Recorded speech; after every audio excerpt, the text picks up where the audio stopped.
Magaalli Finfinnee kun magaala guddoodha. Handhuura magaalaati. Masjiida 367 magaalaa kana keessa jira. Kun ka kaartaa qabu, ka laayisensii qabu, ka seeraan biyya kana keessatti magaalaa kana keessa jiru. Saniin alatti garuu masjiidni 100 ol kan ta'u kan kaartaa hin qabne jira. Masjiida kana keessa Oromoo 12tu jira. Imaama Oromoodha. Nama 12tu jira.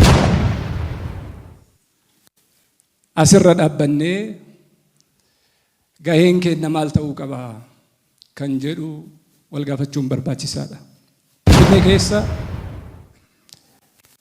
kan qabeenya qabus naannooma Shaggarii fi akkana Alamganaa Furii kanatti gala malee kana keessa seenuu kana wanta dhibin beeknu. Shabaabni kun wal gahanii gaafa sagantaa kanan gaggeessina naan jedhan baay'een itti gammade. Sheekni kennaa Sheek Jamaal Muusaatu shabaaba naa gorsi jedhanii natti erganii kun yeroo jalqabaatiif hojjetame. Kanaaf shabaaba kennaan wanni jechuu barbaadu maaddiyan wa ma'nawiyyan waan barbaadan hundaan isin duuba jirraa, isin bira jirraa, sagantaa keessan itti fufaa jechuun barbaada.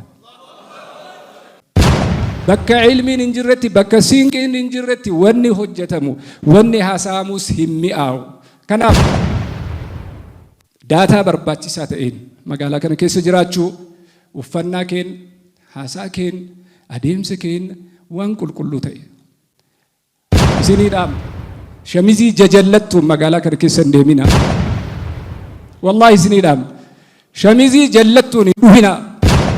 Uffata xuraa'aan magaalaa kana keessa hin deemina. Maqaa Oromoo qabattanii waan jajallattu uffattanii as keessa hin deemina. Isaan akka isin madaalan hin barbaannu. Oromoo akka isin hin jedhan hin barbaannu. Uffataan uffadhaa, qulqulleeffadhaa. Shari'aan isin dhogginu. Khuzuu ziinatakum inda kulli masjidin jedha Quraanni Rabbii. Babbareeffadhaa deema, shittoo dibadhaa deema. Yoo dandeettan mana bitachuu irra konkolaataa bareedaa bitadha karaarra deema. Warra biyyattii keessa deemu hin argine birrii guddaa miibar eenyummaa isaatiif sayyaabbatee deema.